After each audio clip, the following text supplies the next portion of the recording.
seterusnya Lisa sediakan di sini 4 biji bawang besar yang telah dipotong dadu. Okey, 2 biji bawang Holland yang telah dipotong dadu, 8 ulas bawang putih yang telah diketuk menggunakan lesung, 1 inci halia juga diketuk dengan lesung, dan bahan utama kita yang menyedapkan kita punya popia cheese meleleh adalah Lisa gunakan 2 jenis cheese, iaitu cheese mozzarella dan juga cheese cheddar cheese. Okey, di sini untuk metode Lisa menggunakan 2 kilo kentang. Okey, dia boleh mendapatkan lebih kurang 100 biji popia. So di sini Lisa menggunakan cheddar cheese 250 gram. Okey, yang Lisa telah parut. Okey, menggunakan jenam megang memang sedap, creamy dan dia secukup masin. Okey, after that Lisa gunakan mozzarella cheese. Mozzarella cheese yang kita makan tu macam pizza tertarik tu. Inilah mozzarella cheese. Okey, so jom kita mulakan masakan kita. Mari, ayo. Alright. Halo semua, apa kabar? Okey, terima kasih kerana sentiasa bersama dengan Lisa Kitchen. Dalam channel saya hari ini, Lisa nak tunjukkan bagaimana nak buat popia daging cheese meleleh. Okay, kenapa dikatakan cheese meleleh? Sebab Lisa gunakan 2 metode cheese, iaitu cheddar cheese dengan cheese mozzarella. Okey, jom kita tengok bahan-bahannya kawan-kawan.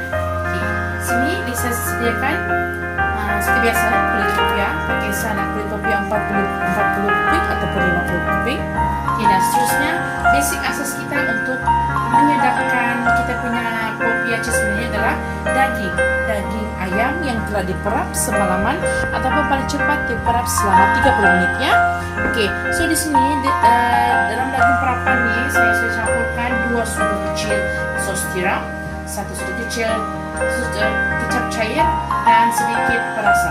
Okey, seterusnya Lisa sediakan di sini juga kentang yang sudah direbus. Okey, Lisa gunakan 2 kilo kentang yang bisa direbus dan kita lenyekkan. Okey, selepas tu Lisa ada bawang merah 4 biji yang telah dipotong dadu, bawang Holland 2 biji yang juga telah dipotong dadu, bawang putih 8 ulas yang telah diketuk menggunakan lesung, 1 inci halia juga diketuk menggunakan lesung. Okey, ini dia menu yang menyedapkan kita punya popia cheese meleleh, iaitu 2 jenis cheese. Yang pertama, cheese cheddar cheese. Lisa gunakan 250 gram. Cheddar cheese ni jenama Bega sangat sedap sebab dia creamy dan dia berlemak sedikit. Okey, ini Lisa dah parut. Okey, parut. Okay, lepas tu Lisa ada mozzarella cheese. Boleh gunakan apa sahaja jenis mozzarella. So bila kita dah masak guna mozzarella ini, dia akan seperti cheese meleleh. Okey, jom kawan-kawan kita mulakan masakan seterusnya.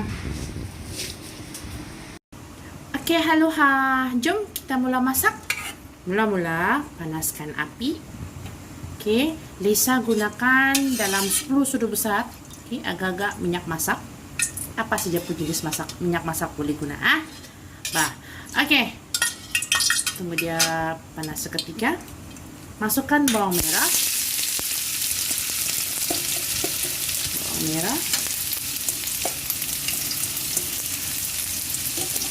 Tunggu seperti biasa.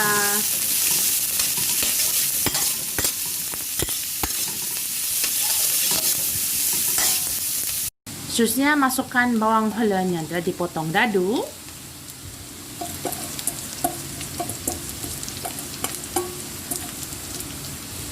Okey, tumis lagi hingga naik bau.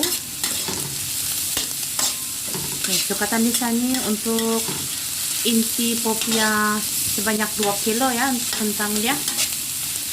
Mau buat banyak-banyak sikit sebab kentang popia ni boleh di frozen dan dia tahan selama sebulan ke 2 bulan. Okey, bergantung pada cara kamu packing. Okey, gantung cara memaking. Okey, lepas tu masukkan halia.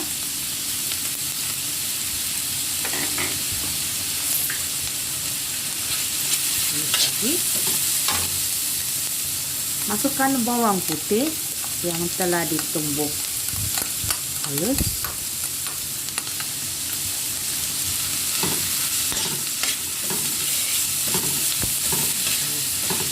hingga naik bau ya.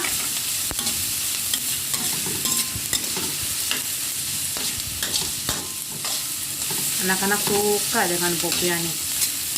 Suatu kalau mami dia buat tidak pernah rasa jemu. Bawang pun sudah naik bau. Sedap. Oke, kita masukkan ayam kisar. Oke, kita boleh gunakan apa sih jenama ayam kisar, ataupun kalau nak kisar ayam sendiri pun boleh. Yang nak beli instant ready made pun boleh. Sorry. So, kalau Lisa suka jenama ayam ramli ataupun jenama ayam mas. Mau kalau rajin cincang sendiri pun boleh. Tapi sebenarnya rahasia yang paling menyedapkan setiap makanan itu adalah cara kita nak perap daging.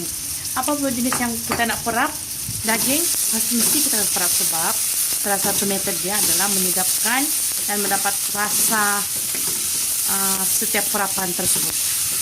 Oke, sorry, di satu.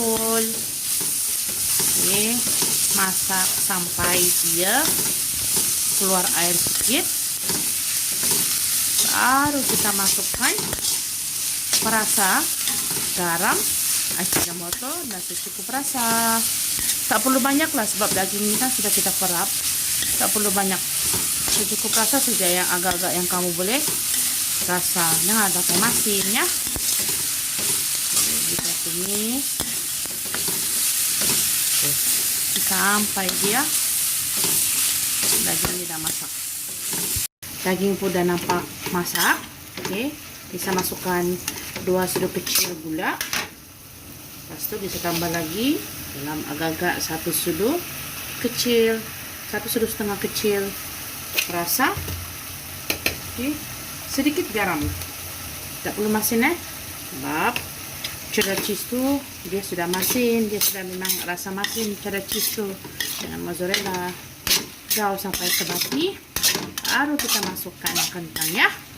Alright, stay tune.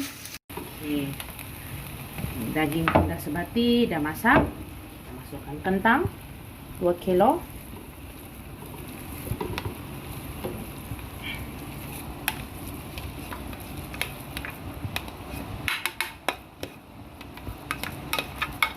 Perlahankan api ya. Kalau pasang api besar nanti hanguslah daging di bawah tuh.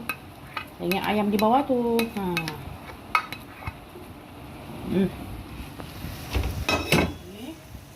Dan daging, pastikan api perlahan ya.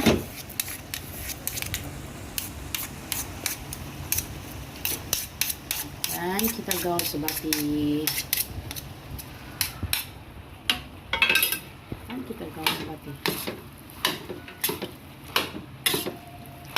Api dalam kadar yang perlahan, sebab takut hangus. Oke, gaul sebati. Tak perlu nak letak air ya dekat itu dekat tumisan ayam kita tadi itu, sebab ayam ni pun sudah mengeluarkan air. Sebab kalau kamu letak air boleh juga, tidak masalah untuk menghilangkan dia melekat kan. Tapi bagi Lisa tak letak air pun tumisan tadi, sebab ayam tu memang sudah mengeluarkan air. Oke, dalam kondisi api yang tetap perlahan. Oke, bila semuanya sudah gaul sebati, baru kita masukkan cheese, cheddar cheese, dengan cheddar tuh belakang. Matikan api, sebab kalau kita tak matikan api, nanti dia punya cheese tuh cepat cair. Biarkan cheese tuh cair di saat matikan api. Tapi sebelum tuh kita kena gaul, masak putih-putih inti ayam nih, okay, dengan kentang yang kita telah renyek-renyekkan tadi. Kentang ini pun mengeluarkan air juga. So bagi saya tak perlu letak air pun. Oke, alright. Oke, Lisa dah gaul sebati daging dengan kentang nih. Oke, sama juga dalam posisi api yang perlahan dan di bawah nih, takut nanti dia hangus. Oke, masukkan kita punya cheddar cheese. Cheddar cheese, oh cheddar cheese, it's so melting. Nyanyi, kata nyanyi sah. Oke, masukkan cheddar cheese. Sedap nih, betul-betul creamy. Ikut sesuka hati, nak lebih pun boleh. Sebab anak-anak Lisa memang suka yang creamy cheesy. Okay, right. Sama juga kondisi api yang perlahan ya. Okay, bang, boleh bakal-bakal. After that, masukkan mozzarella cheese yang tarik-tarik tuh. Itulah saya cakap kenapa cheese meleleh, sebab makan ni memang sedap. Sedap. Okay, bab macam ni saya kuatkan api dalam berapa second, baru saya matikan. 1, 2, 3, 4, 5, 6, 7, 8, 9, 10. Okay, saya kasih mati. Matikan api dan keep gaul dan terus menggaul. Okay, untuk matikan cheese. Tak perlulah kasih sangat, sebab bila kita dah balut, okay, kita dah balut dekat kulit popia tu, bila kita goreng, dia akan tarik. Tengok. Wah.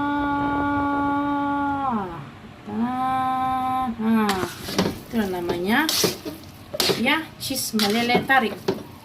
Okay.